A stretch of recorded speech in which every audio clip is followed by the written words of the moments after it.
there is a 15-acre parcel of land right on the Elizabeth River with some of the best views of that river, bar none. And that parcel of land is owned by the city of Norfolk. In other words, the citizens of Norfolk. In other words, us. And what if I told you that land has recently become publicly available to everyone, leaving a legacy for generations to come? This wasn't the case when I first agreed to give you an update on this tonight, but it is now. Effective April 8th, 2024, the city-owned portion of the former Lamberts Point Golf Course was designated as open space within the hours of sunrise to sunset. Now I'm going to back up a little bit and orient you on exactly where this open space is, then provide a little bit of history on how we got here and end with a few ideas for the future. The red map pin marks the location of Lamberts Point Public Open Space within the Hampton Roads Beltway. One of the myths we had to contend with when we began seeking support for the park was that there was plenty of parkland downtown. Well, as someone who's geographically challenged myself, I patiently explained that this site isn't really near downtown unless you're comparing it with Washington, D.C. Then it's pretty close to downtown Norfolk. When we zoom in, you can get a sense of the parcel's placement north of downtown Norfolk. And by zooming in even further, you can see that the spot is nestled amongst the Norfolk Southern Rail Yard, Old Dominion University, and the neighborhood of Lamberts Point. So now I'd just like to show you, with my high-tech technology here, this green dotted and other line here, that's the 9-hole golf course. This is now the Hampton Roads Sanitation District. This is all ODU, and these are parking lots here. And of course, so that, all right, and I'm zooming in even further with a Google satellite map to give you a more nuanced idea of what we're really looking at here. So another myth that we dealt with was when people did Google the site to find out exactly where it was, they looked at this and said, well, there's already a city park there. And I thought, oh, who put that on Google Maps? When you look at, I immediately rushed to ODU's maps online and saw that there's nothing there called Whitehurst Beach Park. And as a former professor at ODU, I'd never heard of Whitehurst Beach Park, and I called to ODU, and they said it wasn't there, so I don't know how I got there. I've been trying to get Google Maps to change it. But this is called their challenge course, and when I went walking on it just to see what really was there, I was approached by a guard who wanted to know if I had a reason to be on the campus, and I said, well, you know, I'm public and this is a public university. He said, well, this is really a student area, you really need some ID. So I happened to have my ODU faculty ID at the time. He left me alone, but it's really, I did not get the sense that that was a welcoming, open environment. So it's really not a good place for the public to try to hang out and get some beach time. It's not a public park. All right, so a brief history of how we got here, and being an historian, I'm going to go way back in time, but I will be brief. So, there's an aerial view of the space. This is the golf course, this is a driving range, and this is the clubhouse, and that's the HRSD, the Hampton Roads Sanitation District. So that actually gives you yet another viewpoint of the space. Is that the way it looks now? Yes. With those fences up and everything? Yes, and they're looking pretty ratty, so we can talk about that in a bit. So, in 1685, Thomas Lambert received a grant of 100 acres of land from the English crown. Lambert was a slave owner, and at one point he tried to keep a 5-year indentured servant as a lifetime slave. Thank goodness he failed, not a good guy. And there are descendants living in Hampton Roads still, by the way. In the 1880s, Lamberts Point was considered a suburb of Norfolk, and you can see Norfolk here, and Lamberts Point way up there, and a lot of open space between the two. It was just considered to be a suburb. It was not part of Norfolk proper. And here's another map of 1893. And you can see Norfolk as a big city down there, and you can see Lambert's Point as a little community up here. Industrial, little industrial community. All right, so, in the 1800s, Lambert's Point was a major cotton exporter, but by the early 1900s, business had shifted to exporting coal. The residential neighborhood within Lambert's Point was built to house workers of these industries and has always been primarily blue-collar working class, shifting from primarily white to primarily African American. Historically, this community has been marginalized throughout the decades, throughout the centuries. For example, ODU controversially acquired and developed over 160 properties by eminent domain. So it's one of those universities that did that. We've been hearing a lot about that lately. The neighborhood was often covered with a film of coal dust. Even decades after environmental laws were strengthened, residents still complain of coal dust. And in 1911, Norfolk finally annexed Lambert's Point. From the 1940s to 1980, the city of Norfolk operated the site as a landfill or incinerator. Trash would sometimes catch fire and the neighborhood would become engulfed in smoke. The city opened the public 9-hole golf course on the site in 2005 after laying down several feet of soil.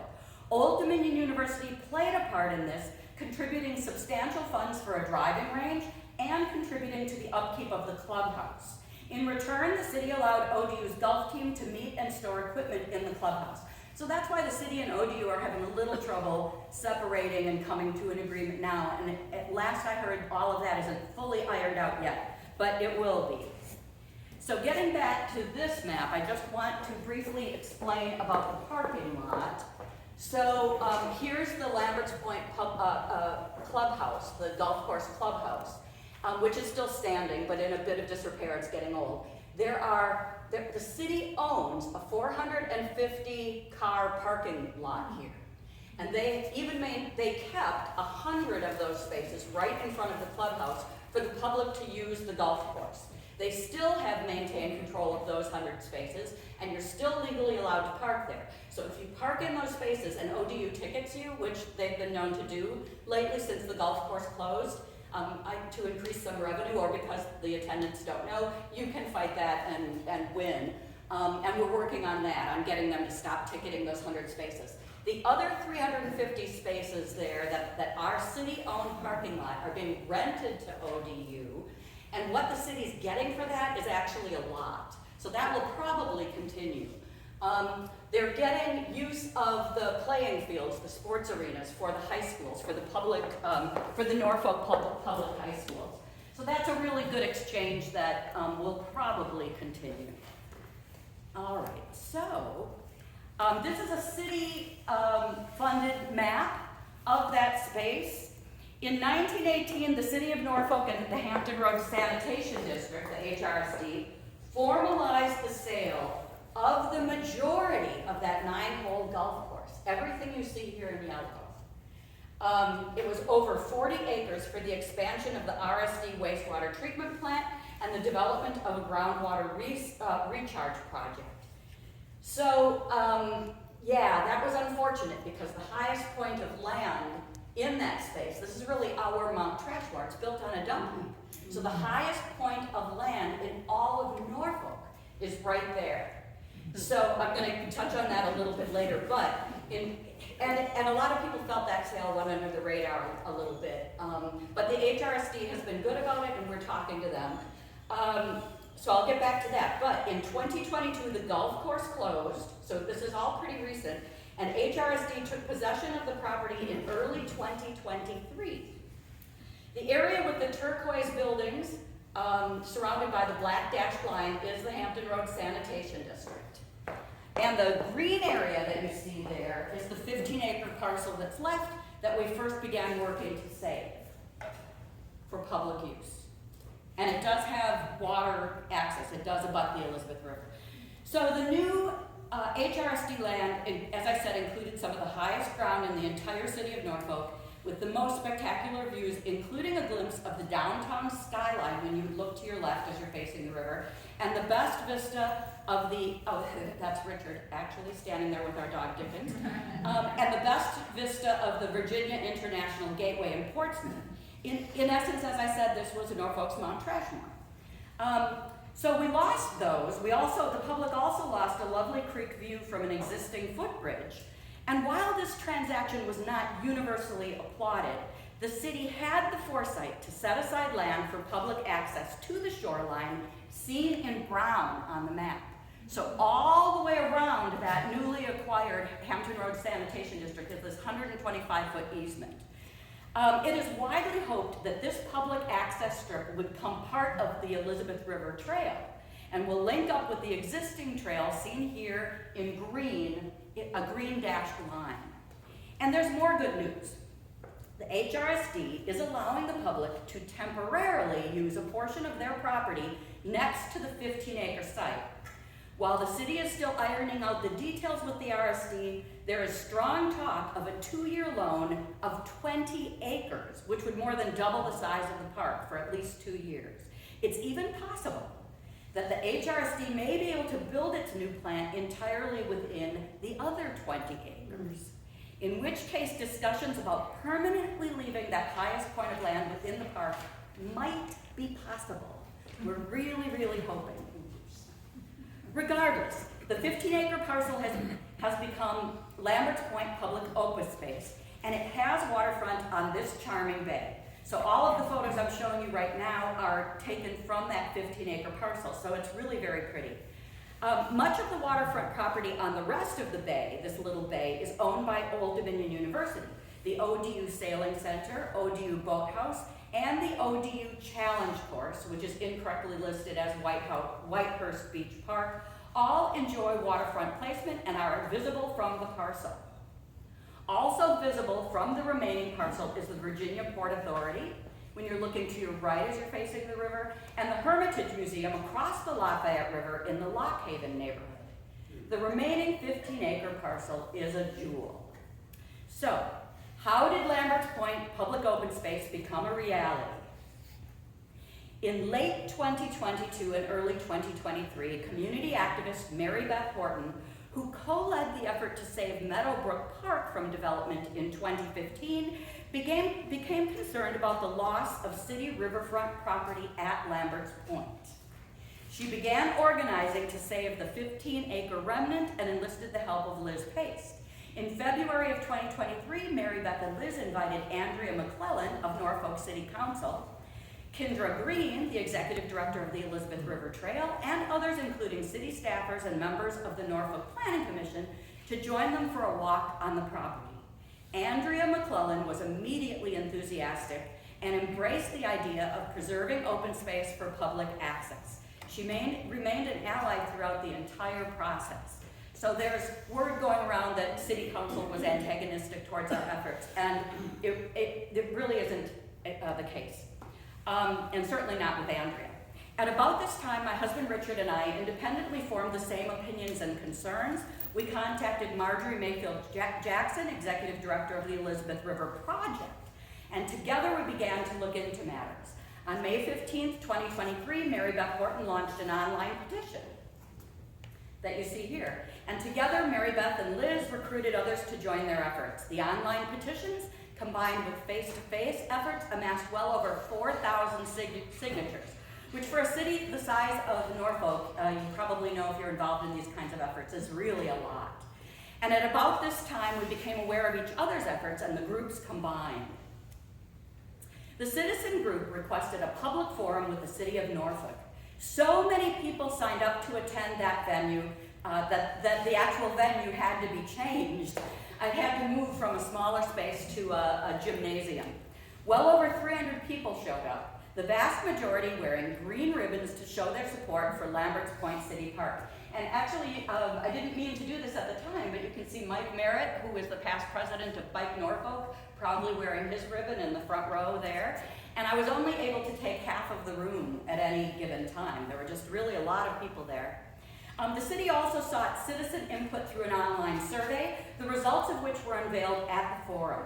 The survey revealed overwhelming support for 3 overlapping categories: park, green space, and park and green space. And we actually had to point out to the city while they showed this, that if you combined those three together, because they were very, very similar, we'd be off the chart literally. So almost every other category, other than those three, consisted of features often found in municipal parks, such as bike paths, playgrounds, and dog parks.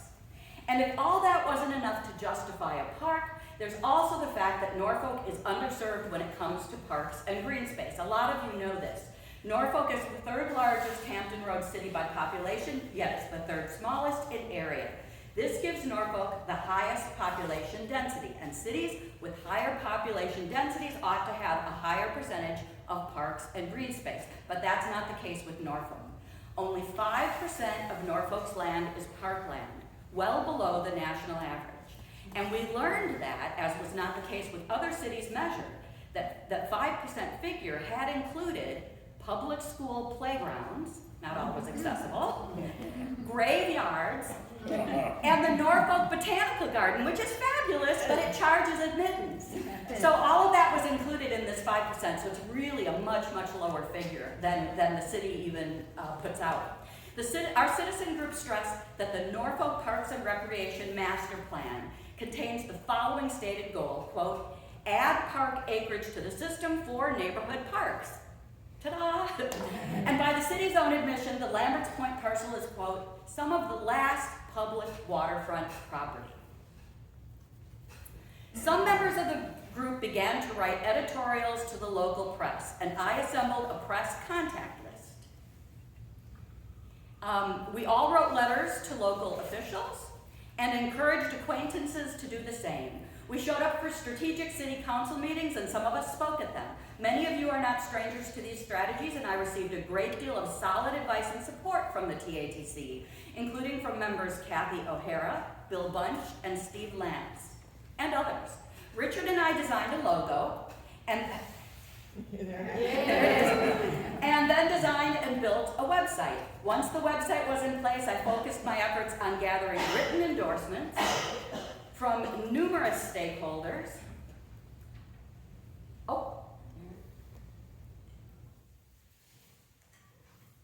Well, all right, it'll come up. I focused my efforts on gathering written endorsements from numerous local, there we go, TATC. Written endorsements from numerous local nonprofit associations, including environmental organizations, advocacy organizations, pro-business organizations, City of Norfolk advisory commissions, and neighborhood groups. Norfolk City Manager Pat Roberts' appointment in June of 2023 was fortunate for our cause, I think. He placed $31,000 for Lamberts Point Public Open Space as a separate line item in the city's 2025 annual budget. In the end, it comes down to a vote by City Council for that line item, a vote that won't take place until next week, this coming Tuesday, May 14th. But I'm feeling confident that the vote will go our way. The Lamberts Point Public Open Space is already open. I'm guessing that, by that act, the city preferred to avoid a circus on May 14th. We'll see if I'm right about that, but like a lot of us through this process, I just kept thinking, once this land is privatized, it will be lost forever, and we can't let that happen. We have to make sure that this spectacular parcel of land is publicly available to everyone, leaving a legacy for generations to come. And I'm pretty sure we did. So we don't have to imagine it anymore. Thank you.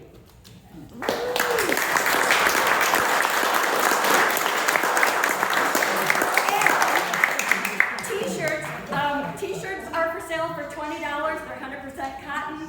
Also designed by Richard and me, obviously, and they're at the back, and we could do that on break or after the thing. But how am I doing on time? Is there 10 minutes left for questions? Yeah.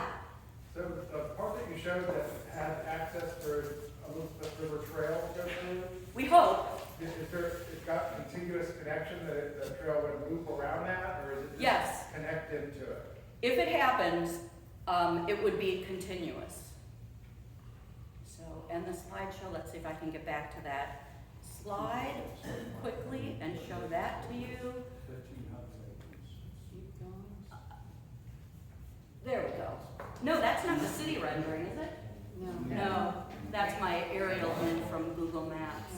Here's the city rendering. There you go. Yeah, so, here's the Elizabeth, River Trail. And the idea is that it would, you know, come through here somehow or some way and connect, somewhere with the park and go completely around and through. And instead of an in and out, the idea is that it would make either a you know, for the hikers, a popsicle or a loop. That's the plan, that's the hope. Yeah, and we're hoping to, there's a group of us who are now looking to become friends of Lambert's Point Public Open Space, which is the exact title. When we started this, we didn't know that's what they would call it. It may become Lambert's Point City Park in a few years or in time, or as budgets change, or once they see use, or as our friends group grows stronger. But our friends group will probably want to come under the umbrella of the Elizabeth River Trail. So that's really looking like, I don't want to say a sure thing, but it's not a fait accompli, but it's looking good. Yeah. So do you know, is the city going to develop some sort of a management strategy for the park? Because as you mentioned in your presentation, that Lambert's Point community is an underserved community that has suffered a lot of health impacts from the coal industry there.